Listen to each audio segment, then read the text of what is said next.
Yep.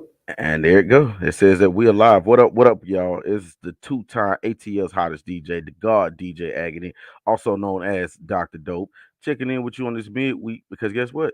It's time for that other good part that y'all like and the dope show through the week, the quick 30, where I give you my top 10 list on just, whatever I'm thinking about.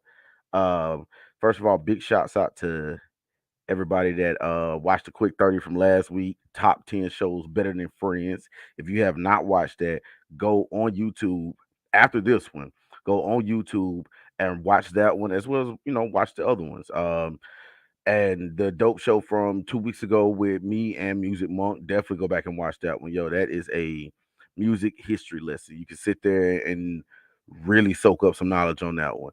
But tonight's kind of is kind of piggybacking off last week. Last week I did top 10 shows better than Friends, and then just sitting around looking, and I noticed like, wow, it was some awesome couples on those shows. Very awesome, very dope couples on some of those shows I named last week. So this one it's gonna be a little more inclusive. And it's not gonna be how you say timestamp because with the one for friends, I was using shows that were on around the time of Friends, so between 94 and 2004. This one we're gonna go back and get some of those good throwback couples that y'all remember on TV and it was just like, hey, that was good peoples. I like them. I miss them. Also, just to throw this out there before we get into that, last week I didn't get a chance to throw my honorable mentions in there for top 10 black shows better than Friends. So my honorable mentions was Girlfriends and My Wife and Kids. I thought those were both dope shows. And Girlfriends kind of lends itself more to, the similar situation where it was like a ensemble cast, entourage type show or whatnot. So, Girlfriends was cool. My Wife and Kids, Damon Wayans can play a good sitcom. He's a funny guy, him, Tisha Campbell. They got, Junior, who's the can't get right son. It's one in every family. I try not to be him. So, in my list of top 10 couples, starting off at number 10 is from Martin, but not Martin and Gina, Tommy and Pam.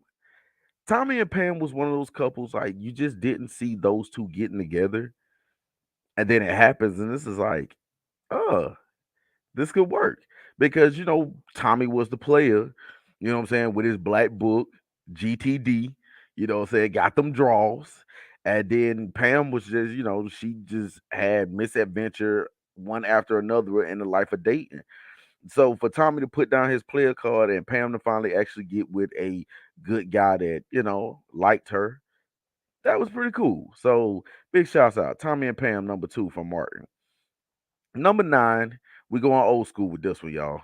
Number nine, George and Louise, aka Wheezy Jefferson from the Jeffersons. Man, I'm telling you, like one of the things I really admire about this couple is that Louise was with him from on the ride up. You know what I'm saying? It's like a lot of times you see it to where somebody will be already at the top and then they met this woman after they got there. No, no, no, no. She was there with him from the bottoms. So when they moved on up to the east side, damn it, she coming with him.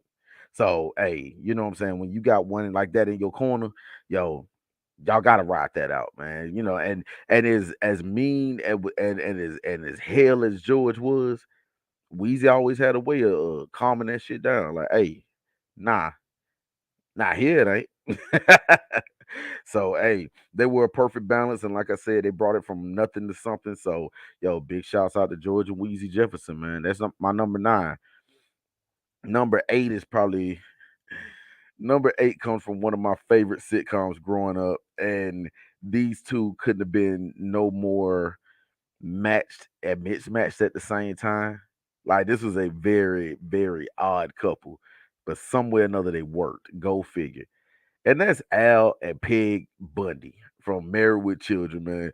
Those two, like, we see that marriage progress to where, Al was supposed to be a football star, but on prom night, Peggy gets pregnant. They get married, and he ends up selling shoes, and she's a housewife, but doesn't do much domestic stuff at all. Yeah, like really all she did was just sit at the house and watch Oprah.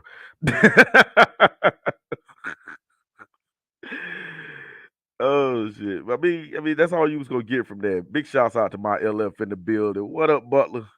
But yeah, so I mean, for lack of better term, she was lazy and he worked like hell at the shoe store, but they held it together.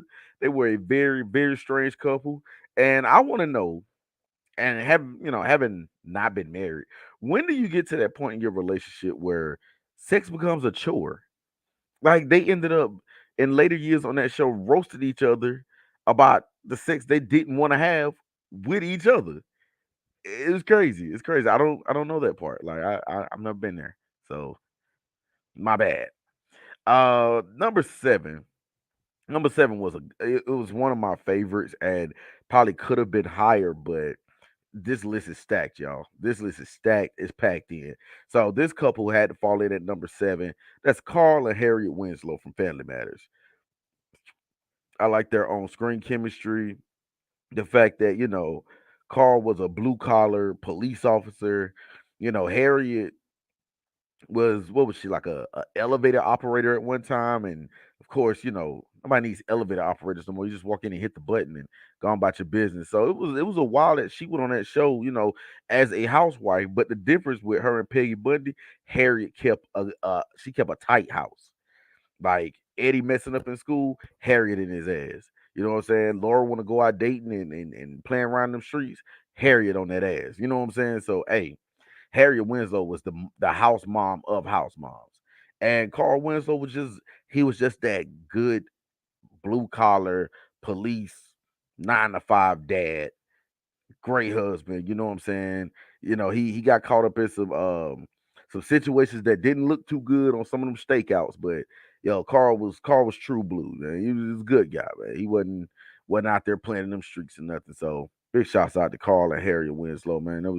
That was a TV couple that we just kind of look at like, yeah, y'all all right. Y'all all right. That's all right right there. Um my number six couple, and we're going back in the day again. Just travel, come on, travel back with me back in the day. Is Lester and Mary Jenkins from 227, man. Like that couple just worked. You can't quite put a thing on it, but once again, we got Mary, to my knowledge, was a housewife. I don't think Mary worked. If Mary did have a job, my people watching, throw it in the chat. Let me know, what did Mary do? But to my knowledge, she was a housewife. Lester was a construction worker. He was, you know, he wasn't just, oh, I'm out here moving beams all day. Nah, Lester was a foreman. He was high on the chain of construction workers, and they did their thing together as a couple. Man, it was like raised Brenda up to become Regina King, or maybe it's the other way around. Who knows? Um, just probably the only solid couple we saw on that show because everybody else was single, and yet nothing straight Lester away from the house. Man, I'm coming home. Mary gets some of them wild ideas from her single friend. Lester got them like, hey, they do that shit. We don't do that in here. Not in the apartment. Not on 227 apartment A. We don't do that.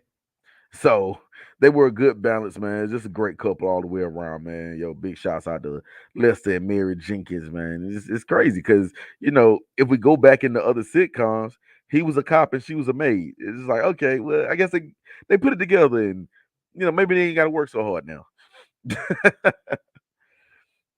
Now coming up at my halfway point, uh, and this one could have possibly been higher. This one could have very possibly been higher. But once again, y'all, this list is stacked. We are stacked to the brim on this one. My number five is Dwayne and Whitney from Different World. And they have to get mentioned on this list. One, because in the early days, Dwayne was invisible to Whitney. He was invisible. You know, the next thing you know, he kind of put his feelers out there toward her, and he goes away for the summer because it's college, so nobody stays around for college. And then at the time, there's no internet, there's no cell phones. It ain't like he could just text her wherever he is. You drop in quarters in a payphone or running up somebody long distance bill back in the day. So he wrote letters. She didn't read them. Oh no, she did. She did read them. She didn't respond to them. She plans this elaborate response in person, and he came back from college, from summer vacation with a whole girlfriend. Yeah, that was yeah, that happened.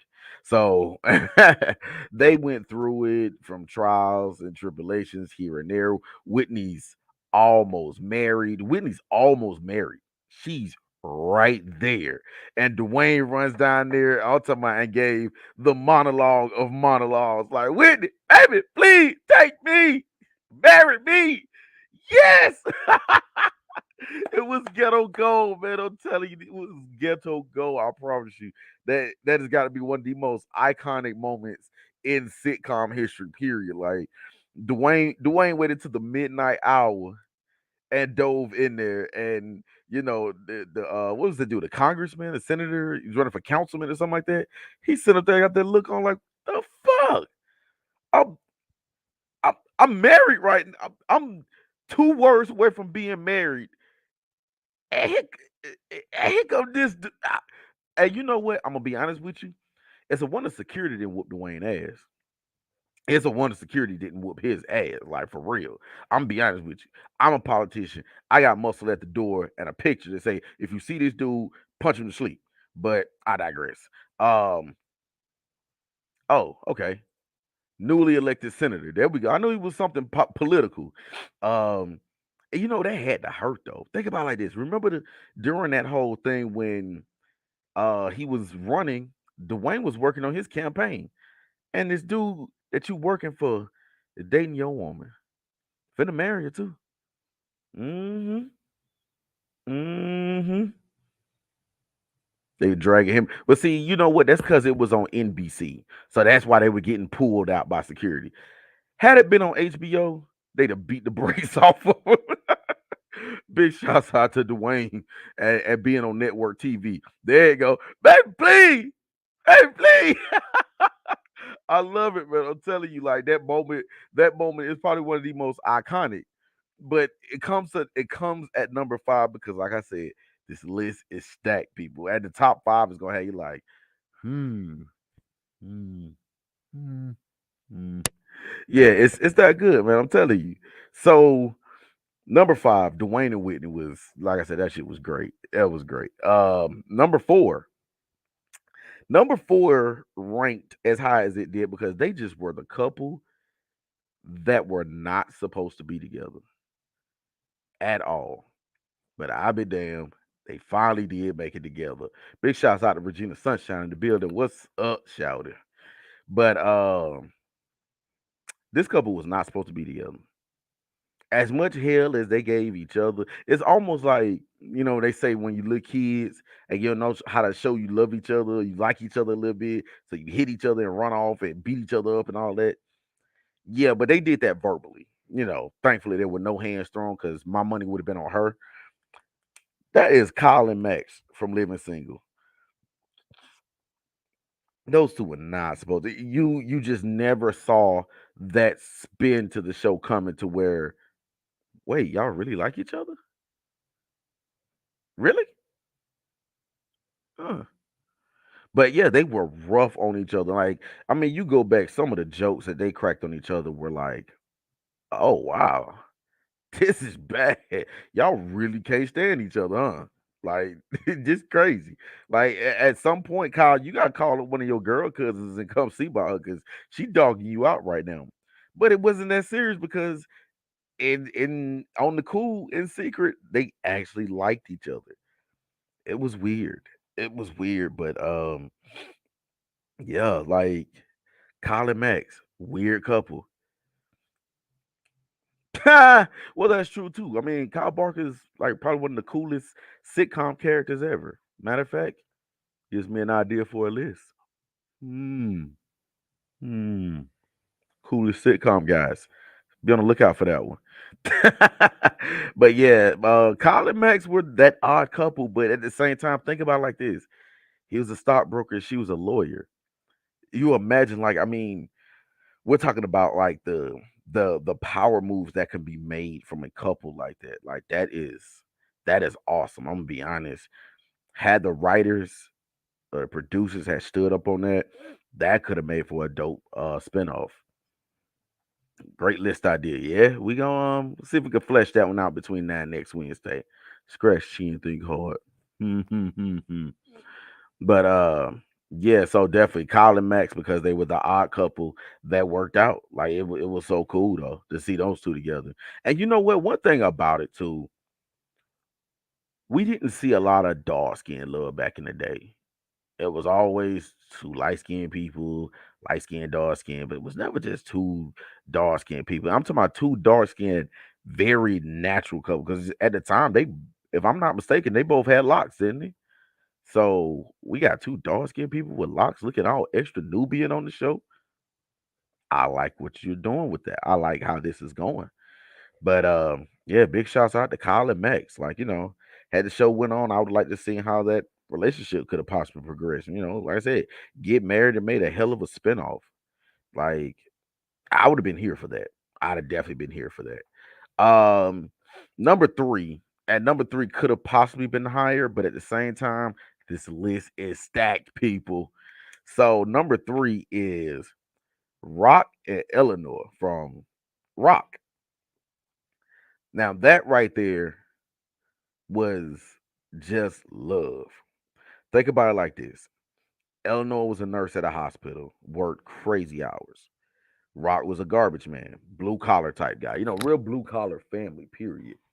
But what makes it so cool is that she loved that man enough that his can't get right brother and his dad also live in the house with them.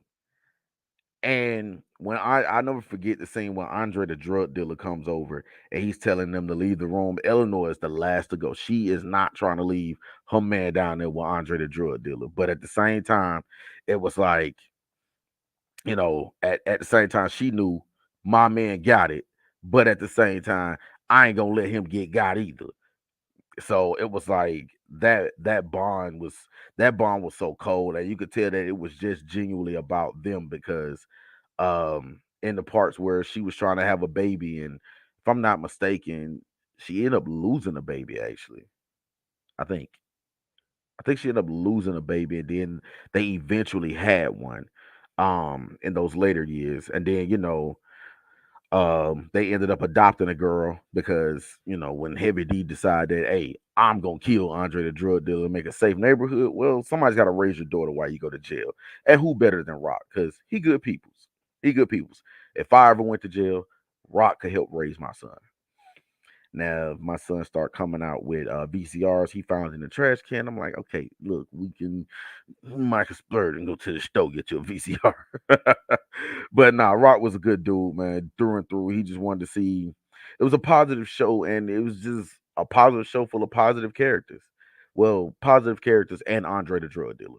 Like he was a positive. Expected them to be a number two because you love that show. I just do love Rock. Like I really do. I could go back and watch those episodes like it was 93 all over again. And yeah, not even blink twice. Like I watched those shows like it was brand new. But once you hear the top two, you'll see why they're at number three. Now, number two and number one, I battled over for about 2 or 3 days, slept on it, woke up, repeated the process, had a drink or two, or few, or a lot of them. Got drunk, forgot what I was doing, started over, went to sleep, started back up. Yeah, so they're my number two only because number one just makes sense. Number two, Philip and Vivian Banks from the Fresh Prince. We are talking about power couple personified. If power couple were a person, or at least fictional power couple, it would be Philip and Vivian Banks. We're talking about a high end lawyer who, what I'm saying, is at this law firm that later becomes Judge Banks, and his wife is a university professor. How big is that? But then if you go back through the episodes, there's that one episode where they go back to the old neighborhood and they're trying to clean up the old neighborhood and they had that flashback scene to where Philip gets his first the first what was it? He had the interview where he gets with the law firm and he had just passed it, and so he's about to get hired as a whole full-time lawyer. And Will's the visiting nephew that later eventually, and that's another thing. Imagine this, fellas. Imagine this. Any fellas in the building, in the chat, or watch this later. Imagine this. You rich as hell. You living in Bel Air. You done made it. You got your kids good ish. I mean, it was something wrong with all three of them. Okay, Ashley was cool. But yeah, Hillary just kind of didn't know. She was very oblivious to everything. And Carlton, well, he just didn't have a clue about what was on the other side of the tracks, because there's always the other side of the tracks. But when you were raised them rich, you kind of leave that part of the story out. Um, and then your wife comes to you and said, "Yeah, my nephew who stays in West Philadelphia needs to come live here because he getting in too much trouble out there." And if you look at that first season, the disarray that Will brings to the house, yeah, it was comical. But then if you look at it, it's just like, oh nah, he'd have to have his ass going back home. I'm like, wait a minute, ain't you got some other sisters he could go stay with or something? Like, this that bullshit. Like, I ain't get rich for this to happen to me. But nonetheless, it's like Phil welcomed him in and treated him more so like the son, more like a dad that Will didn't ever have. I mean, we saw Will's dad come and go, and it was like that embrace on that episode was like, you know what? Now you're hugging your dad. The other dude, well, you know, somebody had to get you here, but yeah, nah, that's your dad right there. Uncle Phil was definitely your dad. Ultimate, ultimate struggle of, yeah, them people struggled together. And so when you can struggle together, like going all the way back to my number 9 with George and Wheezy, you know what I'm saying? When you done been in the lows together, enjoying the highs is everything. You know what I'm saying? And he had that partner that was there in the lows, enjoyed the highs. Uncle Phil's a real hero. Uncle Phil was the guy, man. Like, because I'm gonna be honest, I would have gave Will about a good 4 episodes. His ass would have been back in Philadelphia. Maybe he could have got signed with Beanie Siegel and The Rock and State Property and all that, because all them cats was out of Philly too. But yeah, some of that shit he wouldn't have been in my house. Now, my honorable mention, before I get into number one, my honorable mention is a couple that's just, they were so funny together.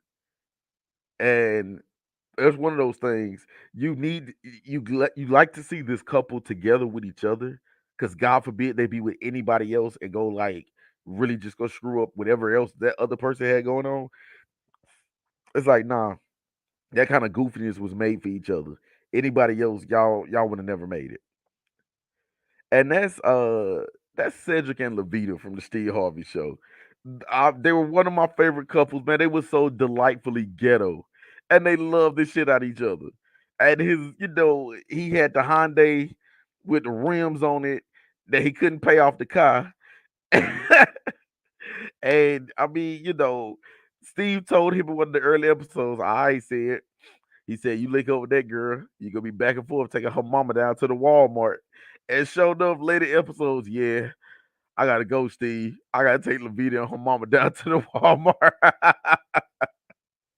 But I'm telling you though, it was just like they were so delightfully ghetto that it worked. It worked. And like I said, those two couldn't have been with nobody else but each other. And so my honorable mention, real ghetto they was too ghetto. And then what was so bad about it, I wanted that spinoff, because if you remember at the end of the Steve Harvey Show, they hit the lottery. So imagine some folks that goddamn ghetto, used to being broke, two nickels to rub together, hoping to make a dime, and now they worth $5 million. They done hit the lotto. I would have loved to see that spinoff. I would have loved that, but they didn't give it to us. So there's that. But Said and Levita, man, ultimate ghetto love. I love it. I love it. I'm here for it. All right, before I get to number one, I'm gonna give you a recap of 10 through 2, just for all my people that's coming into the chat late, or what I'm saying, eventually gonna go back and rewatch this. Number 10, Tommy and Pam from Martin. Number 9, George and Wheezy from the Jeffersons. Number 8, Al and Peggy Bundy, Married with Children. Number 7, Carl and Harry Winslow. Number 6, Lester and Mary from 227. Number 5, Dwayne and Whitney. Number 4, Kyle and Max, Living Single. Number 3, Rock and Ella from Rock. Number 2, Philip and Vivian Banks. And my number 1 couple. Like this, to me, anybody watching this or go back and watch this should be a serious no-brainer. You should know that this is who I was gonna pick as my number 1 couple of all time sitcoms. They were, how you would say, they were that break from the struggle that we saw for years with Florida and James. If you notice, they didn't make this list because that's just entirely too much struggle love. And it was so many times to where they could have cut corners and got out, and Florida and her morals kept them in the damn projects. And I'm like, yeah, all right. But then if you notice, as the show goes on, what did Florida eventually end up doing? James dies. Some time passed by as she marries and moves the fuck out the projects and left her kids there. Good job, Florida. So, number 1 couple, Cliff and Claire Huxtable, Cosby Show. That was a given. That was a no-brainer. Like, as parents, they were awesome. One of the things about Claire Huxtable that scared me as a mom, if you notice, her face didn't get, like, she didn't wear her anger on her face. She didn't raise her voice. She would just give you a look like, at that time, kids, it's time to run. Run. Do not stick around for whatever's about to come out. This lady was highly intelligent, also an attorney. Her husband, OBGYN, so he's very intelligent as well. But what she's gonna say after she makes that look, run. You don't want them problems. I would rather have a mom more like Harriet Winslow that would yell at me than give me the look.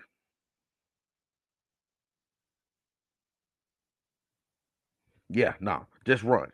Run. It ain't safe. It ain't safe if she's that mad, but is keeping her calm that well, run. It's not gonna be safe for you there. Go to the grandparents' house. That looked like a nice little safe haven. Those old people were so freaking cool. Go there. Do not stay in that house. Give it about a couple of days. And at the same time, they did love the hell out of each other, man. You could definitely tell. It's God forbid it's a wonder that the Cosby's didn't end up having more kids than the ones we saw.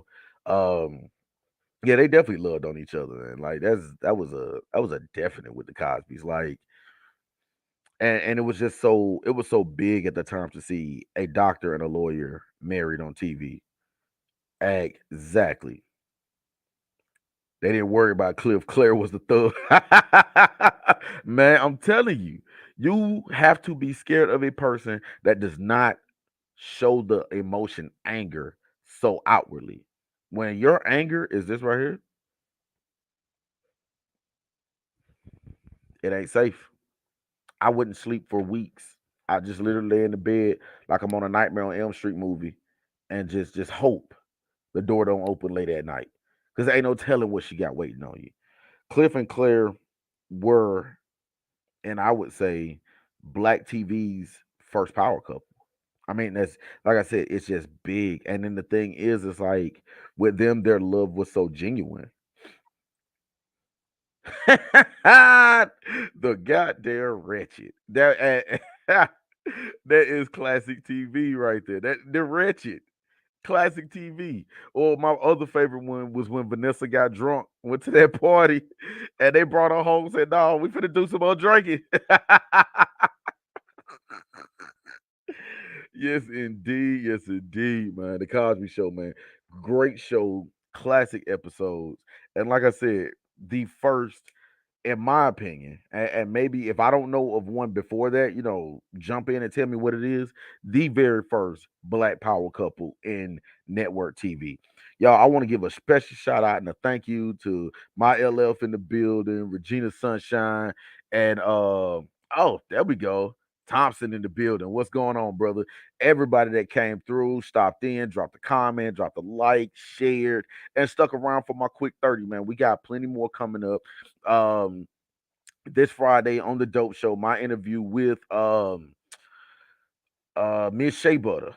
So be on the lookout for that. You know, that's going down as well as Saturday. We'll get more into what's going on Saturday on Friday because it's gonna be like a double dose. Like you're gonna see Miss Shea Butter on the Dope Show, but then you're gonna see DJ Agony on Miss Shea Butter show come Saturday. So we'll give you more details on that. Also, you know, check the plays, check the flyers.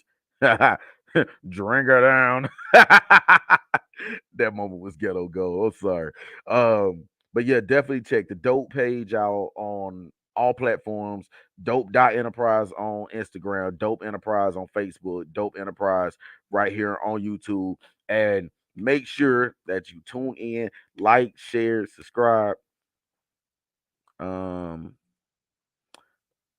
tell us why D and M are not on the list, or did I miss it? D and M? Uh Donnie and Marie? I don't watch that show. But it's one of those things like, you know, we can only pack in 10, y'all. So next time Donnie and Marie might make another list or something. I don't know. Wait a minute, Donnie and Marie, ain't they brother and sister? That'd be a weird show. Don't watch that one, y'all. Until Friday. Remember, I'll end off with this with my favorite quote. Imitation is the sincerest form of flattery, the mediocrity to pay the greatness. This is my quick 30. I am DJ Agony, and I'm out. Peace.